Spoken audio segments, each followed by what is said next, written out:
Okay, this is the vlog for September 22nd, 2018, and tonight was anime night.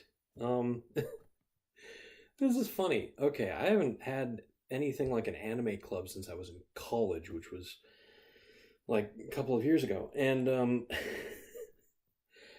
so definitely, I've definitely not had anything like it, and I really do like it. And I know it's sort of silly to speak highly of a club socializing where the socialization is just sitting around a room and watching a screen, which doesn't sound like a lot of fun and doesn't sound very social. But this is a little bit different because it's the year 2018, and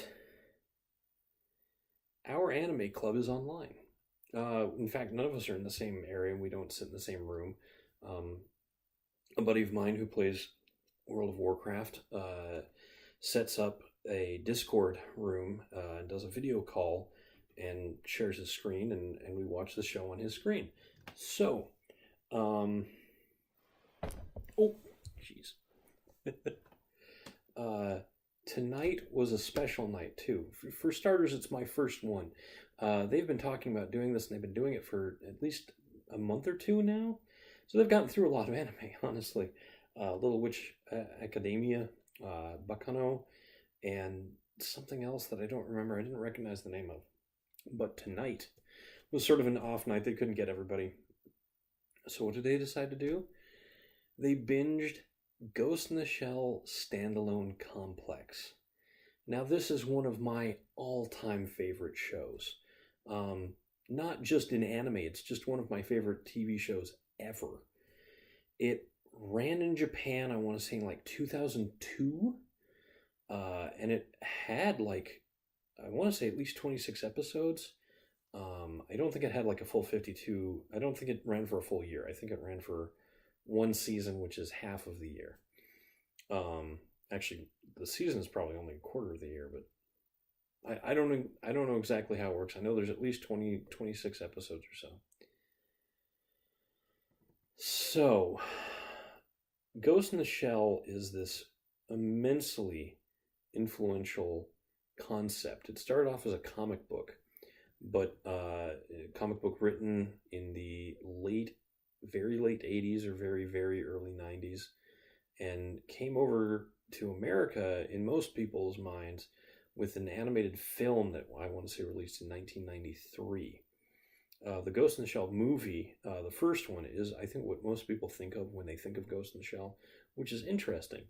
The author of the book was a guy named Masamune Shiro, which is a pen name. It's not his real name, and he's been very, very protective of his private life to try and keep his identity not like associated with his work.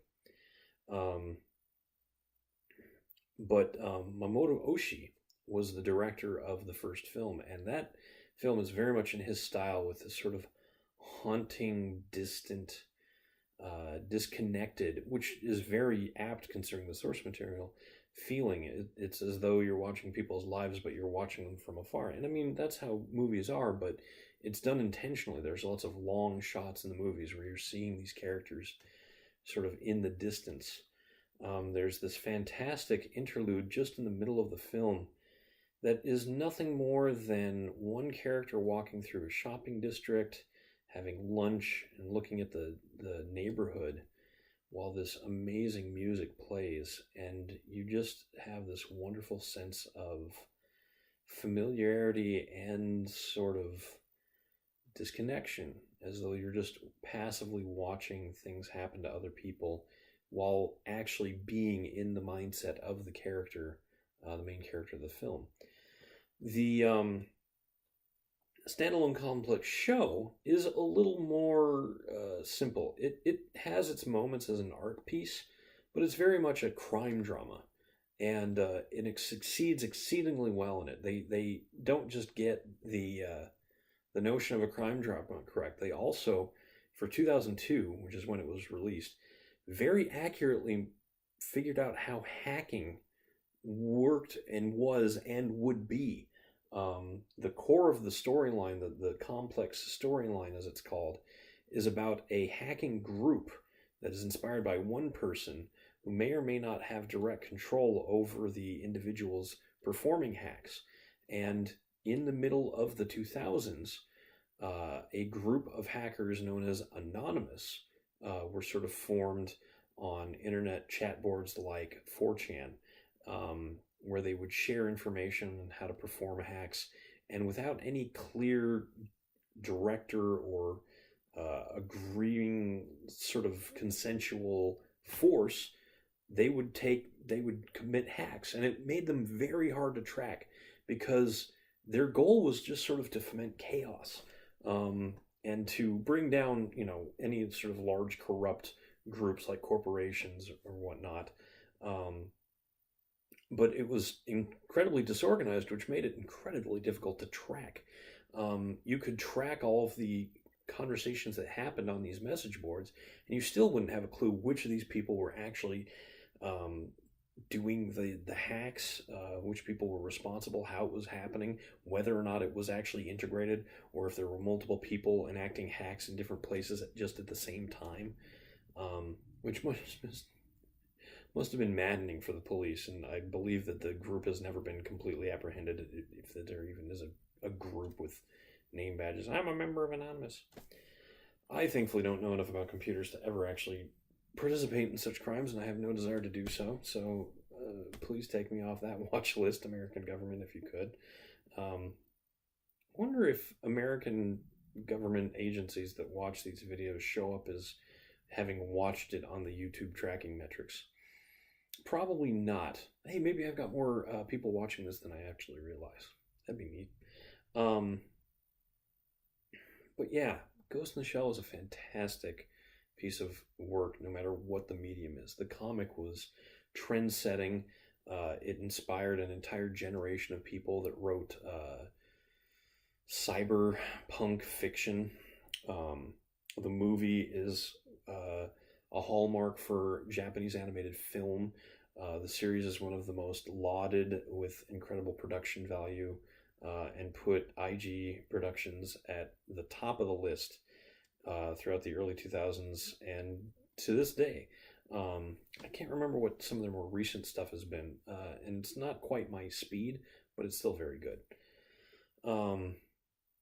But before I go, I made a suggestion this week to see, sort of test the waters.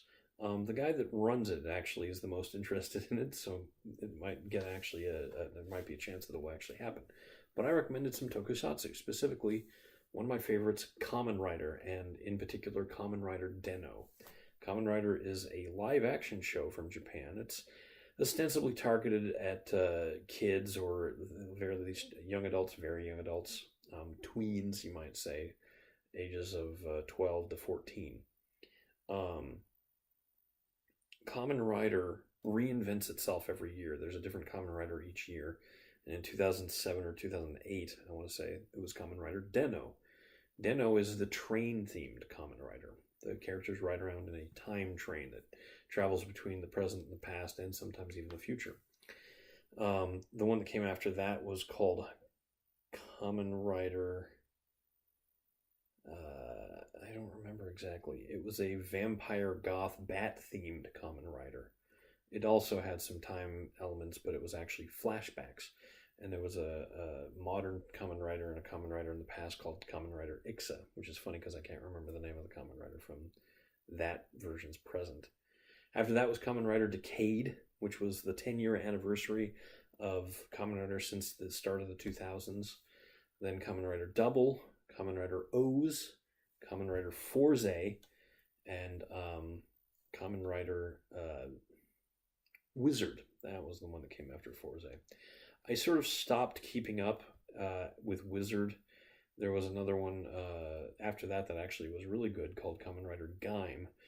But it's been a few years since I've actively kept up with Kamen Rider, and I feel like I know a lot about the various series and its sort of universe. But there are some hardcore folks out there that know even more than me. Anyway, it's not anime, but it's definitely in the same vein. And I'm hoping that our anime club will watch an episode, maybe want to watch the next one and the next one, to see how far it goes. And yeah, wouldn't that be cool if we watched a whole bunch of Kamen Rider? Anyway, that'll be next weekend. Anime night. Anyway, until then, I'm Eric Spornitz, and tomorrow will be better.